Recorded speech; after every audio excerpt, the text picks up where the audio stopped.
104.7 The Cave. KKLH, Marshfield, Springfield. A proud member of the Kansas City Chiefs radio network. Touchdown, Kansas City! Now, it's time for Ned Talk. Hello, how are you? It is Ned Talk, our local live sports talk show, our effort at sports. Let's put it that way. I am Joe Westen, your host. As always, Ned Reynolds is with me, along with Josh Roberts. Ned, how are you? It's just a great day in the Ozarks. It always is. It would be a little bit better if it rained, but this is not a weather show. So we talk about the weather to start out the show, but we are a sports show that mentions the weather pretty frequently. I saw the weather, though. We're supposed to get a break at the end of the week. Is there going to be rain? Yes, that is according to a 5-day forecast on my phone. But my phone's a liar, so you can never trust it. I will tell you a personal situation is I can wait forever to see what my water bill is going to be. Right. Whoa. Exactly. Josh, how are you today? I'm doing great. It's a little too hot out there for me, but it's all right. You are our sharp-dressed man today. You won the Sharp Dressed Award. Thanks. We got a couple guys on the IR again today, and lame excuses, I think. Lake and plantar fasciitis were the My excuses. foot hurts. Were the excuse to not be on the show today. I think it's something to do with the three of us. Yep. Well, if you guys would shower, we wouldn't have any problem. Hey.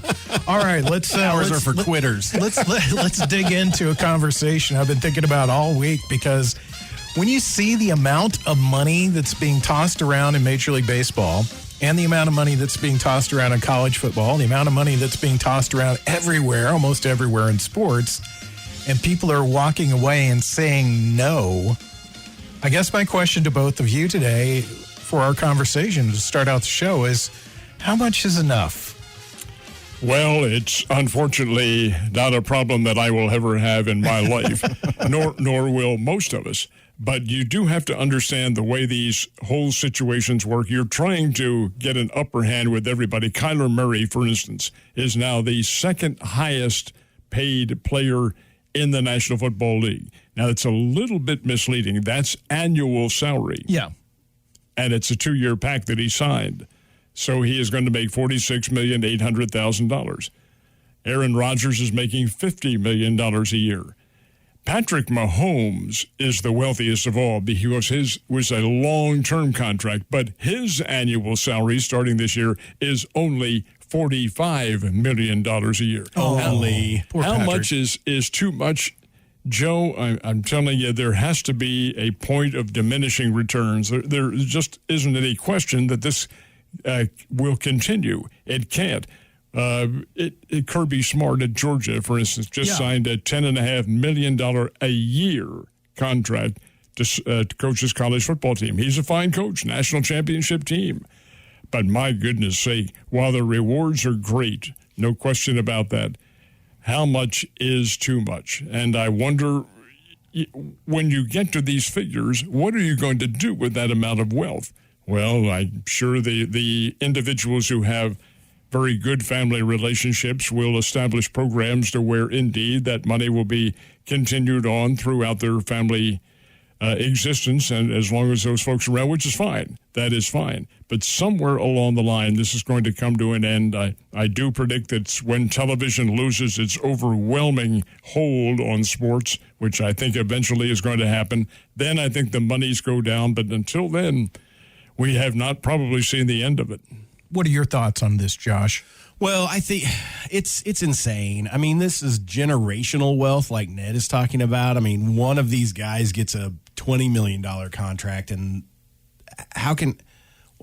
you have to spend extravagantly to spend $20 million, in my opinion, and nobody needs to do that. They choose to. That's fine.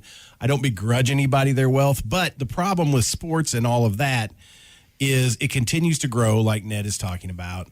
The only thing that's going to stop it is the ownership, and then it's going to create this huge rift between ownership and players. You're going to have strikes.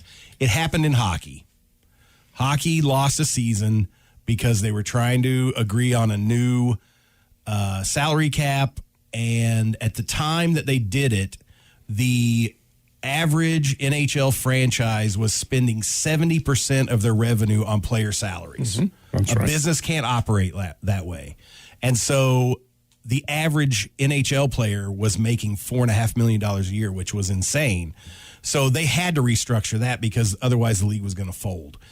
It's going to take more than that for the NFL or Major League Baseball or the NBA to get to that point because they have so much TV revenue, like you're talking about, that feeds that fire. They're able to pay these $250 million contracts because they're making that much money. But it's not sustainable. It can't be. And so I don't know what the fix is because, I mean, as a player, you're not going to say no to a $40 million contract. And of course, your agent certainly isn't because that's how he or she makes their money. So I don't know. It's going to create a rift at some point because the ownership's going to realize we can't keep doing this. The players are going to say too bad, and then something else is going to have to happen. And you can understand a player's argument in a situation like this. As we were talking the other day, excuse me a second, guys. This argument between LIV and the PGA, the LIV Tour and PGA, is essentially the same thing. Players are coming aboard. The LIV people are giving them extravagant amounts of money. Yeah. Well, you can stand there and criticize it all you want, and I will, because I think it takes away from the motivation and incentive. But over and above that, the charge was hurled back at me. Well, what happens if somebody comes along and offers you $200 million to go to another station? Are you going to take it? Are you going to turn it down? Hell no, I'm not going to turn it down. I'm going to take it. The money's there. So you cannot blame an individual. But you can blame, if there is a blame, the source. And while the source continues to provide that kind of revenue, the reason that they can do so does not last forever. Right. Let's break this down. First of all, let's say that you're listening to Ned Talk, your local live sports show, 104.7 The Cape. Get that out of the way. Let's break this down specifically when it has to do with baseball.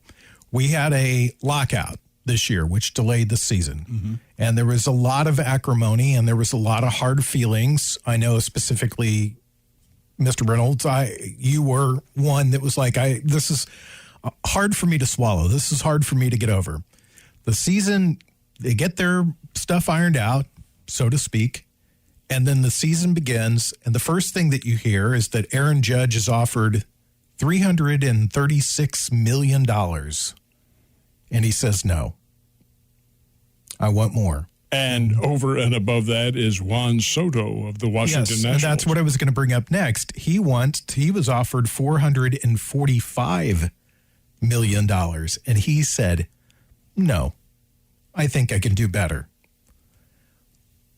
Where are they going to do better? Who are the teams that are going to offer that type of money?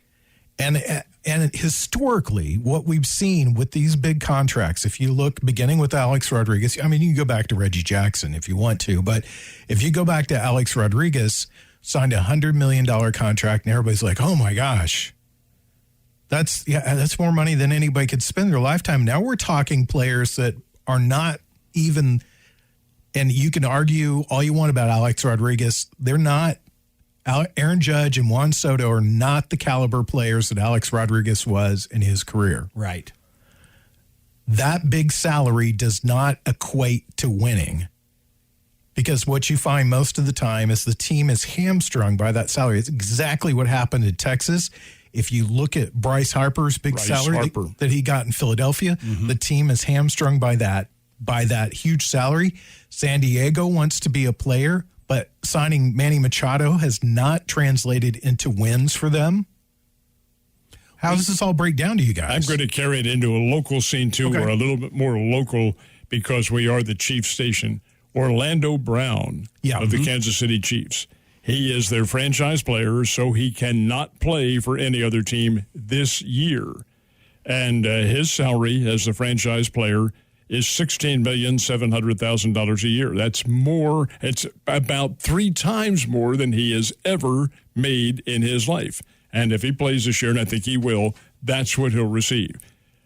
But were the Chiefs able to sign him to a long-term contract? No, because he wanted more, and he wanted more years to the long term.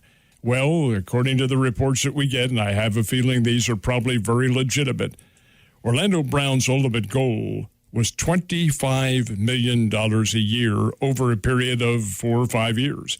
And the Chiefs front office said, hey, the guy's a good player, but he is not that good, where we have to mortgage our, well, it's not so much that, but mortgage your franchise, which is a common expression, for a guy who is maybe not the best at that position. No, we're not going to do it. We'll offer him maybe $18 or $19 million a year, but not 25. That's a lot of money, folks. And I think when the attitudes begin to resonate along those lines, where some official says, hey, let's weigh the statistics here, weigh what this guy is worth, weigh what his attitude is with the team, before you get into throwing big bucks around, I think maybe that'll make a big difference, Josh.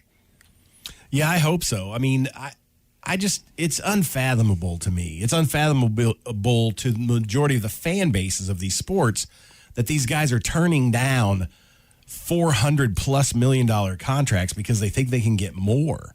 I mean, it means one of two things to me. It means that either the owners are making a lot more money than they're talking about making, or we've just entered this era where these guys are just going to push the envelope as far as they can push it and see what happens.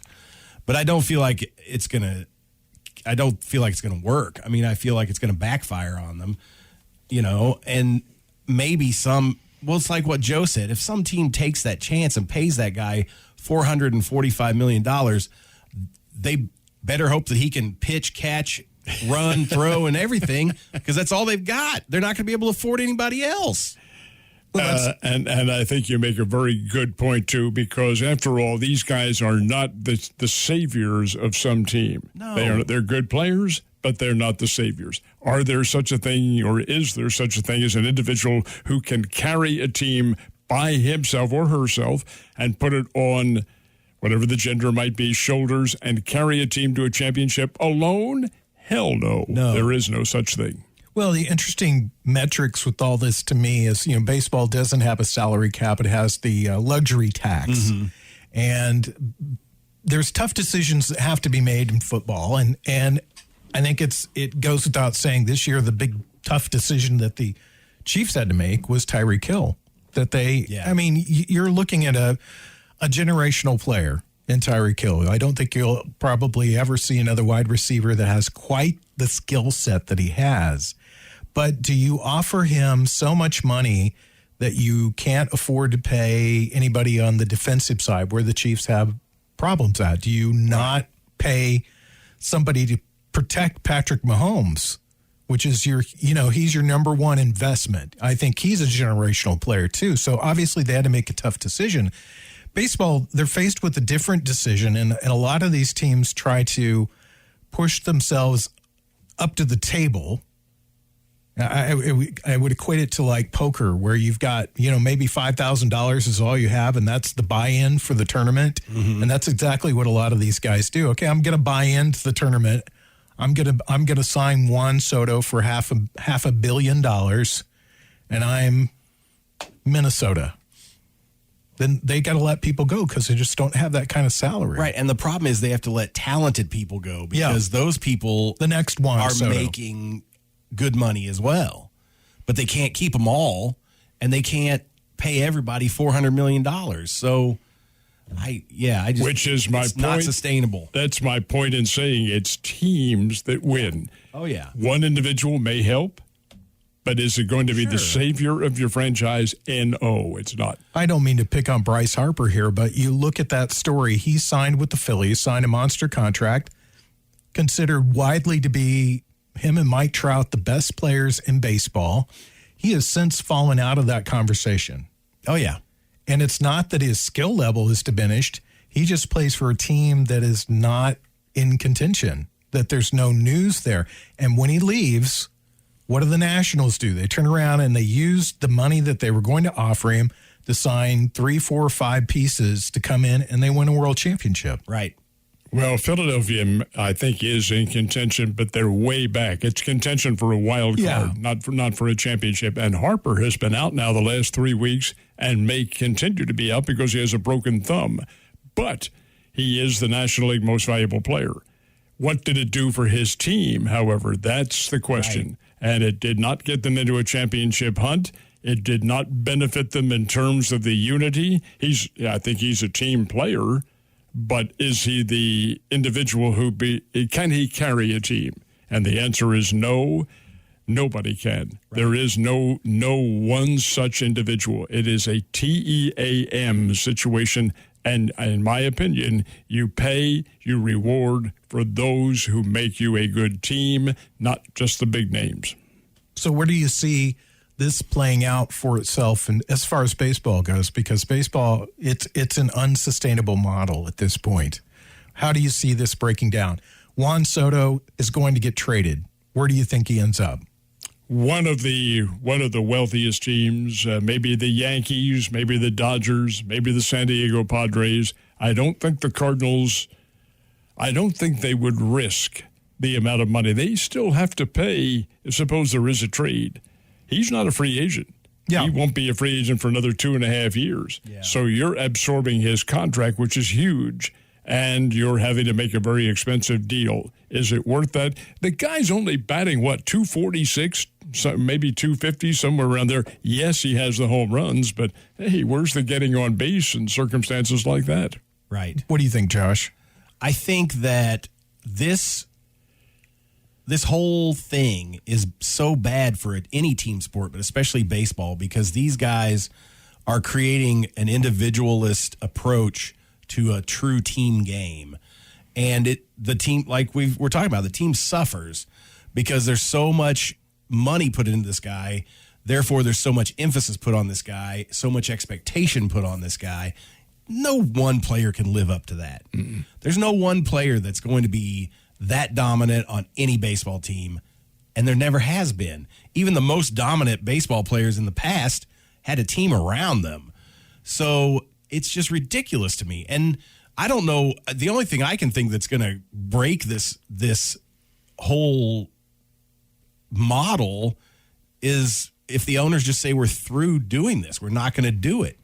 But until they all decide that we've got to bring the salaries down, some team's going to take that chance. It's going to hurt them in the long term. It's just going to be this cycle that they're in. Could you imagine what Babe Ruth, guy like Ty Cobb, Lou Gehrig, Stan Musial, Ernie Willie Mays, what those guys would be making today? They'd be making a king's ransom. And you say about no one man can carry a team. Babe Ruth did with the New York Yankees, but he had Lou Gehrig, Tony Lazzeri. Right. He had any number of outstanding individuals there on that team to help him out. They were a good team. Not forget, though, the reporter says to Babe Ruth when he signed a contract, I think it was $75,000 a year, new contract. Babe, you're making more than the president of the United States. Babe said I had a better year than he did. Well, you see the same thing going on in basketball. You see it in all sports. And obviously, Ned brings up Live the Golf Tour. And, I mean, money talks. Saw other players getting ready to sign, maybe to perhaps go out and play. Yeah. But it's just amazing to me. And you mentioned Kirby Smart. And we didn't even get a chance to really talk about that. And we'll talk about that for just a second here. Signs a $10 million contract to coach at Georgia. Might I add that is a public university. Yeah. He is the highest paid state employee in Georgia. And there just seems to be that there's something wrong with that. Well, a national championship means a lot of it's geographic. You have to understand the impact of what a college national championship means to Georgia as opposed to us. Yeah, here in Missouri, that'd be a great thing. Chiefs won a Super Bowl. It was a great deal and all that sort of thing. But in that state, your state university is a very important part of the entire makeup of the state. So I think from that standpoint, is the money justified? It's way too much. That's $10.5 million a year until, 2033, 2034, somewhere around there? Gracious sakes alive. So Nick Saban usually renegotiates his contract about this time. So he better win another national championship first. Here's my problem with this whole thing in college football. There was an expose documentary, whatever you want to call it, a few years ago when Gary Pinkel was still the coach at MU, and that's part of it. That's why I remember, where they did a this documentary about college sports and how 75% of all the Division I schools were losing an average of $12 to $14 million a year on their football program alone. Okay? Think about that. 75%. There's 118 schools in Division I football, and 75% of them lose an average of $12 to $14 million a year. And they subsidize the football program by raising tuition at these universities. So, and at the time, they used Gary Pinkel as the example because his salary as the football coach was more than the top 40 professors combined at MU. The top 40 professors at MU made less combined than what he made each year to be a below average football program in Division I. That is a huge problem in college. These state universities should not be paying anybody $10 million a year to coach football because they're subsidizing it by raising their tuition for their students. Well, university, the idea is higher education. And when you spend $10 million a year out of your state budget that you get to pay your football coach, right, other things have to suffer, namely education, which is what most of the students are there for. The argument to it is how much of the state funds is going to that salary. Most of it is probably privately engendered, privately donated to the coach and his salary. But that still does not justify the fact that he's making that amount of money at the expense.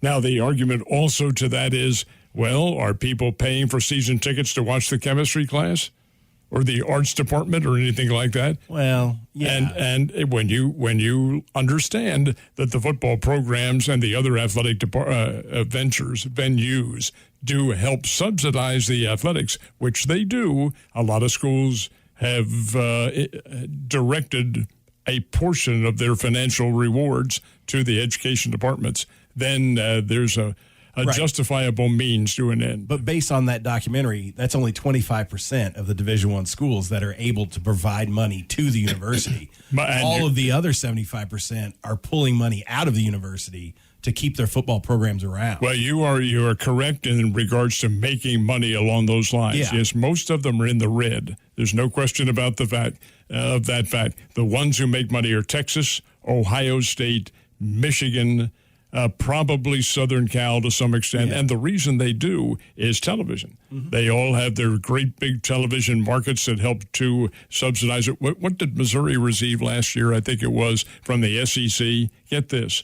Just for being part of the SEC television program, $54 million. Right. Wow. That's a lot. That'll buy you a lot of mashed potatoes. All right. We're watching some unknown sport right now on ESPN. When we come back, we'll discuss football as we head towards the beginning of training camp right here on Ned Talk. And we all need to talk to Mike the intern tomorrow about our salaries. You're listening to Ned Talk on 104.7 The Cave, part of the Kansas City Chiefs radio network. Back to Ned Talk on 104.7 The Cave. A proud member of the Kansas City Chiefs radio network. We're heading towards training camp for football. That means Kansas City Chiefs will become a regular source of conversation around here. We have our first preseason game coming up in about 3 weeks. It's on a Saturday. We have 2 Saturday games and a Thursday game for preseason, and then we'll have all the regular season games for you right here on your home for the AFC West champions, the Kansas City Chiefs. I'm Joe Westen with Ned Reynolds, Josh Roberts. We are discussing a little bit of football, a lot of great storylines going into the season. We've talked a lot about Deshaun Watson. When do you expect the punishment? I mean, I don't get why it takes so long to do this. Well, and to that end, I'm surprised that announcement has not been forthcoming. Why they're delaying it, I don't know. Joe, since you do have that computer in front of you. I do. I think that first preseason game is the Chicago Bears, and I think it's their one road game. They play 3 games, they being the Chiefs. Last year they had 2 road games. This year I think they have 1. take a look at the time, because if I'm not mistaken, it's at noontime, which means we'd be at 10 o'clock on a Saturday morning. Is that right? Yeah, it's going to screw up my other show, which I don't really appreciate that. It will be 2 hours out of my Vinyl Club show. Yes, it does say noon, August 13th, Chiefs at the Bears. And then they play the Commanders. In Kansas City. That's a 3 p.m. start. That's late Saturday afternoon game, so we'd be on at 1 o'clock that day. And a Thursday evening game, 7 p.m. So we're just getting our schedules straightened out here on the air. We're just taking care of all that information while we're on the air right now. So, yeah, that'll be an unusual start time for us. So 10 a.m. on a Saturday morning. Well, that gets us set for the regular season anyway, when a lot of those games are at noontime anyhow. And we're on a couple of hours ahead of the network pregame show. Now, what was the question that you asked me? I don't really remember either. Well, I asked Deshaun Watson. Watson. What's going on with that? I think the decision is probably going to be forthcoming here within the next week or week and a half. It's going to have to be, because the Browns will be reporting to training camp, just like the Chiefs are later on this week. Right. Well, the Browns and almost all the other teams will be as well. So they being the National Football League, will have to come up with some kind of decision what the penalty is going to be. If I'm not mistaken, I think all the cases have now been settled with Deshaun Watson. Does that sound right? I haven't. I've gotten so bored with the case that I've not really followed it all that closely. But I think there were initially 24 charges 25 against him, and now whatever it is, I think they may have all been settled. If that is the case, that aspect of it is now in the background. Now it's the NFL. And what does the NFL do? I predict that they give him a 1-year suspension. That is my prediction. What do you think, Josh? Well, I think a 1-year suspension is probably a little light, but I don't know. I mean, the NFL has so many black eyes from the way they've handled these types of things. It's hard to tell what they're going to do, in my opinion. They signed Josh Rosen. They, being the Cleveland Browns, signed Josh Rosen as another backup this week. I guess he'll battle for that starting job with Kobe Brissett. We'll see how this all plays out. Let's just say, for example, the NFL comes back and says it's a 5-game suspension. What do you see there?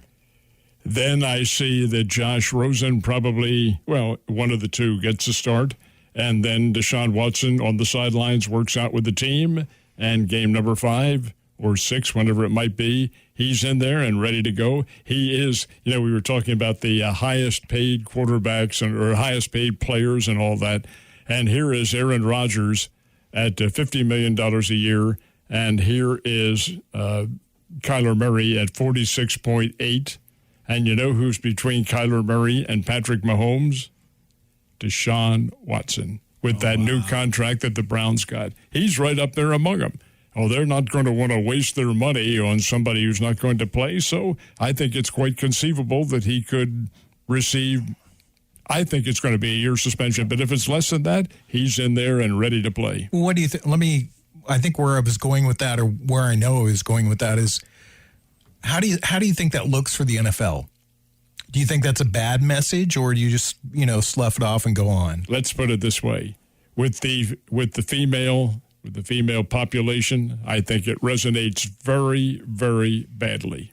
Very badly.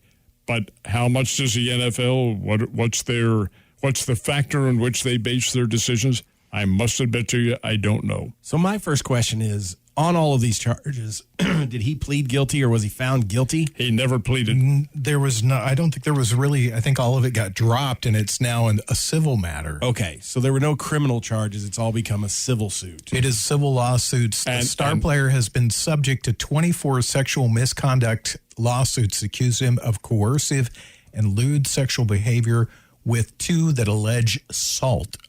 30 women have reached settlement. 4 suits are still outstanding. Oh, there's still 4 of them. Okay, they're outstanding. But Josh, he says he never did any of it. But yet he has settled out of court with all but 4 of them? Well, I mean, look, I don't want to be tone deaf on this by any stretch of the imagination at all.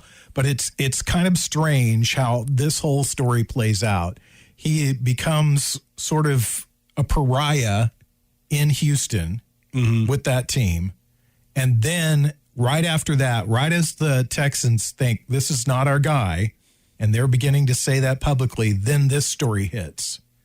And it's hard to say. I mean, nobody knows for sure what's really going on, because I do think that there are instances where big stars get blackmailed, but this is a lot of people who have come forward in this case. And, you know, the old adage, where there's smoke, there's fire. I think there's a burning building here. But this whole story, the way that it played out, just really unusual to me. Yeah, it just doesn't smell right. It does seem unusual. And that clouds the issue, of course, especially as far as the NFL's stance, like how they're going to punish him, how long the punishment will be, because there's obviously, like, I agree with you, there's obviously something going on there that is not good, but we're never going to know the full story. We're never going to know how much of it was true, how much of it was false, how much of it might have been a blackmail situation, and how much of it was legitimate. And so that's what the NFL has to determine, is how much they believe and how much they don't, and then what they're going to do as far as punishment from that point.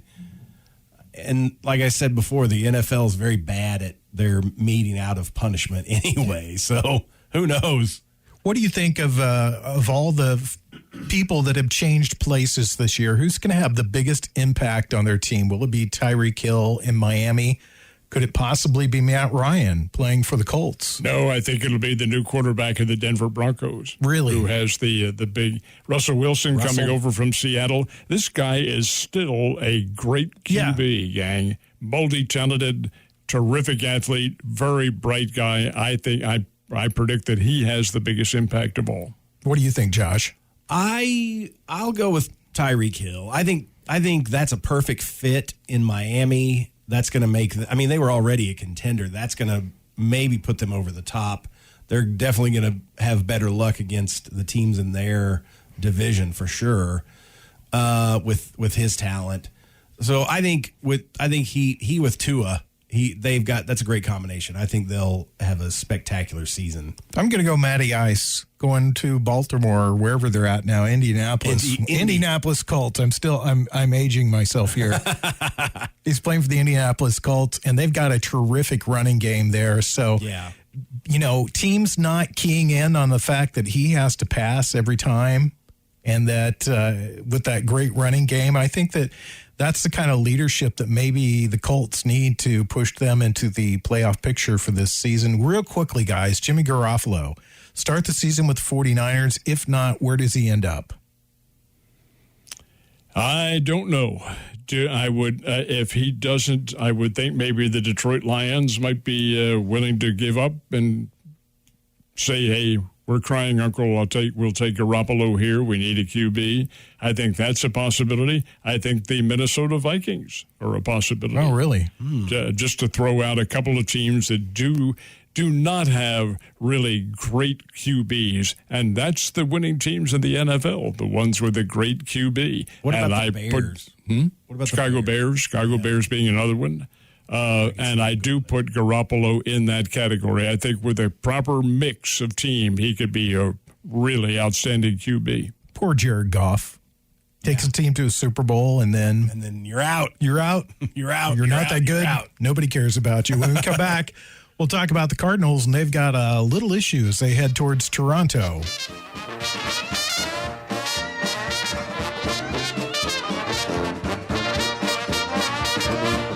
You're listening to Ned Talk on 104.7 The Cave, part of the Kansas City Chiefs radio network.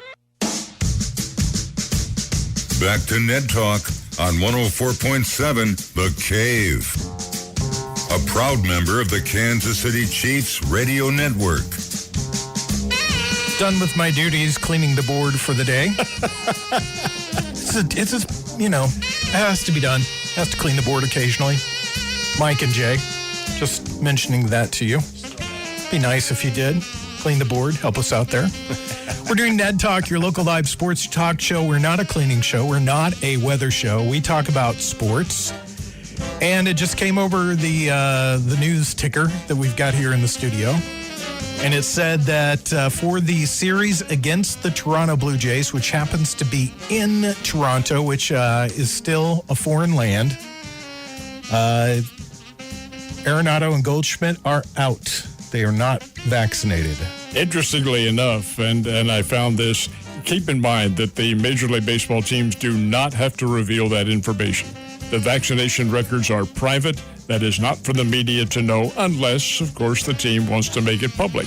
They did with the Kansas City Royals when 10 members of that team were deemed not eligible to play, and they went to Toronto. In fact, the Royals even won a game up in Toronto, even with a fractured lineup.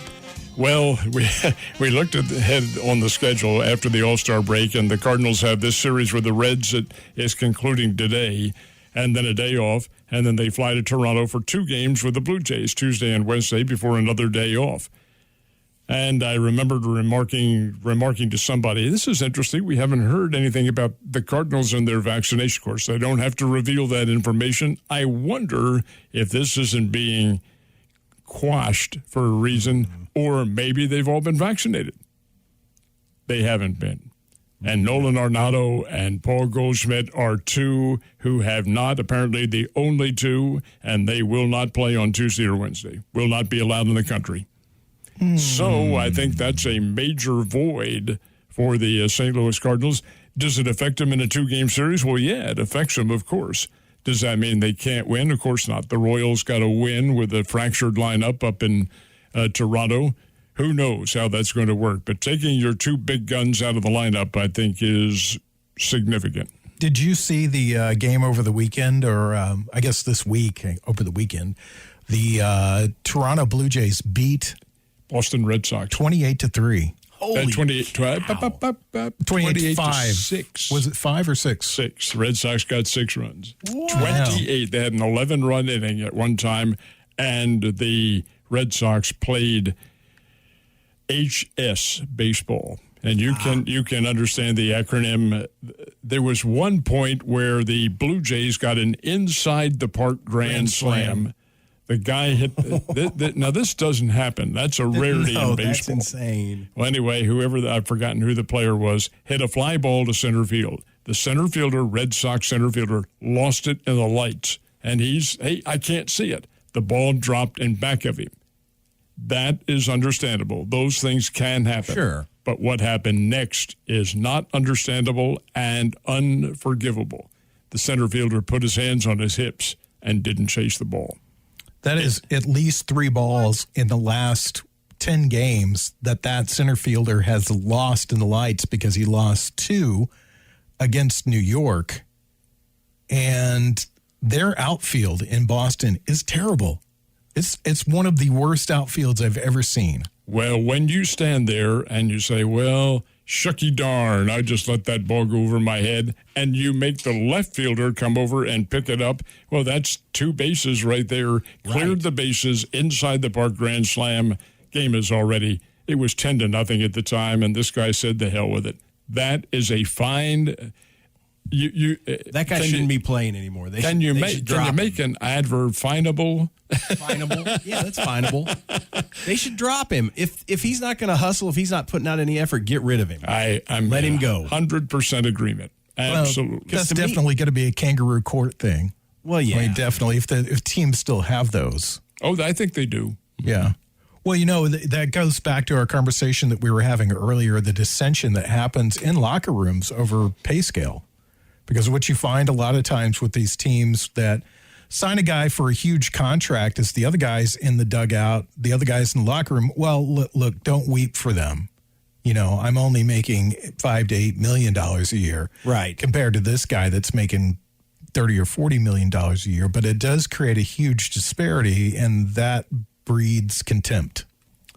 When you're playing in professional sports, yeah, I think there probably is some level of that, Joe, but in college sports where you have players who are benefiting from the nil and other players who are not benefiting from the nil, I really think you run into problems there, in my personal opinion. Yeah, I agree with that. I mean, we'll see that here in the next couple of seasons of college football, how that all plays out. But I agree with you, though. I mean, if I'm doing my best for a franchise, and the guy next to me gets a $40 million contract, and I'm getting a fraction of that, but my stats are on par or maybe just a little bit below him, there's no way that you can't have a little bit of hard feeling over that.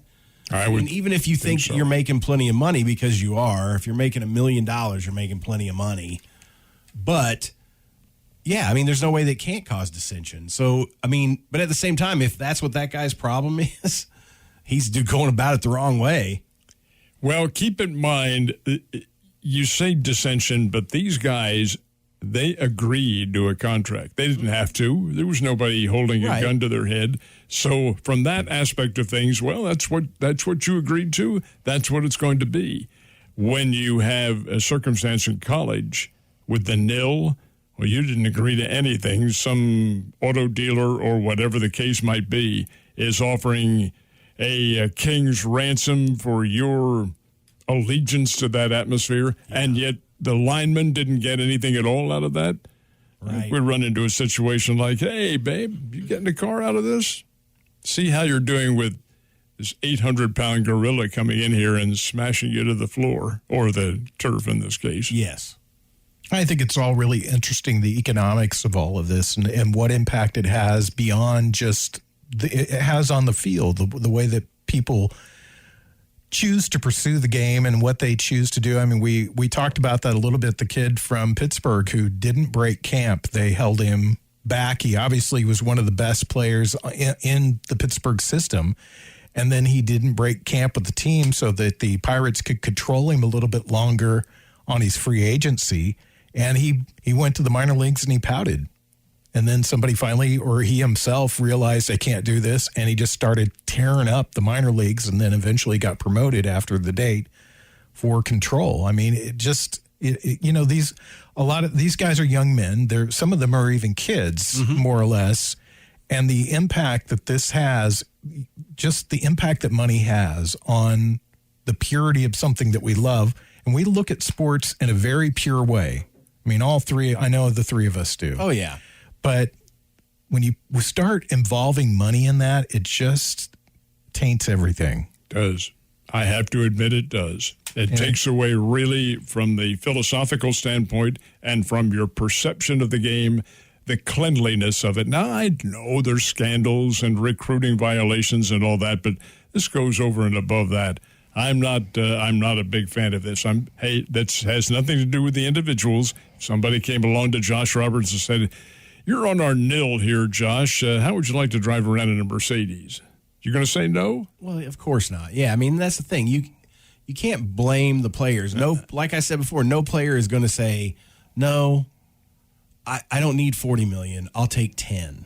Nobody's going to do that, and you shouldn't expect them to. But the problem is it has grown and grown into this animal that it is, where the money is so big that it's creating all these other issues that are associated with money. I'll do my best Ned Reynolds impersonation here, and I'll tell you it comes down to one thing: EGO.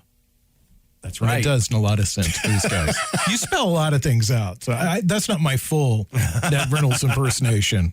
That was pretty good. Let me do it. Let me do it. I'll give you the real thing. Okay. It comes down to one thing, guys. EGO. There you go. We go. When we come back, we'll talk about what we're going to watch on TV this afternoon. It's Ned Talk.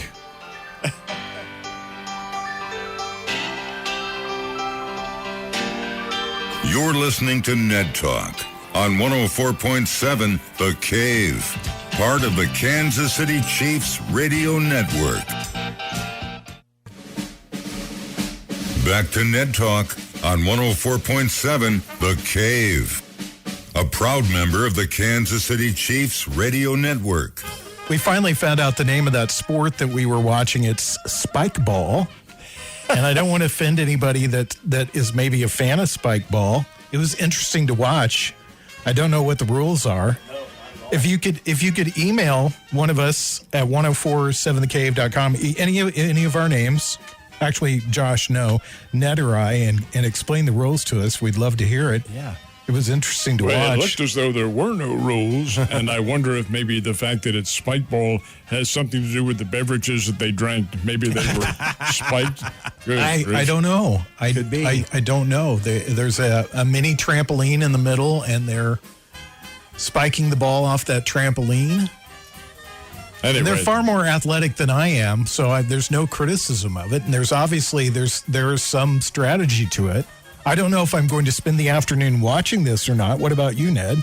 I can assure you that's not going to happen. So what are you going to do this afternoon? Chores? And you have Well, always chores on Sunday afternoon. And usually, and yeah, I will do some when I get home, but my stay at home is very short-lived because I have another gig tonight in Mount Vernon that I have to attend. What are you doing in Mount Vernon? Beg your pardon? What are you doing in Mount This Vernon? is a little get-together that another friend of mine has arranged for a couple of us to go down and do some speaking.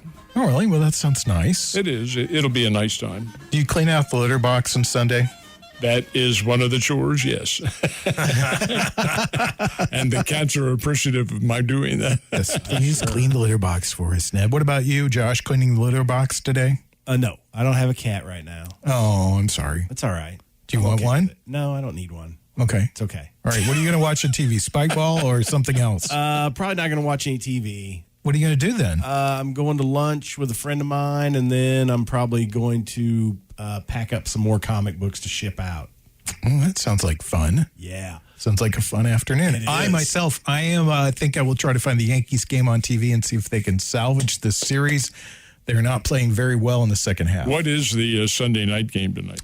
I want to say Maybe Dodgers and Giants, Giants, or somebody maybe, like yeah. that. Dodgers and Giants, probably. That should be a good game. If that's what it is. If it is, I don't know. They were playing yesterday. I suspect, though, that enters in. Yeah, I mean, it's I would say that it, not to be East Coast biased, but it is probably the second biggest rivalry in all of baseball. Well, I think Red Sox Yankees, because of the media hype, probably figures into that. Cardinals Cubs for us in the Midwest is certainly a biggie. Right. And then Dodgers Giants. Dodgers Giants, folks, always has been. Back when I was a kid and they were the New York Brooklyn series, gracious sakes alive, that was really intense because the Polo Grounds and Ebbets Field were probably about a mile and a half or 2 miles from each other. That's cool. Don't forget that intense Texas Rangers Oakland A's rivalry. Yeah, I did forget about that. Well, it's easy to do.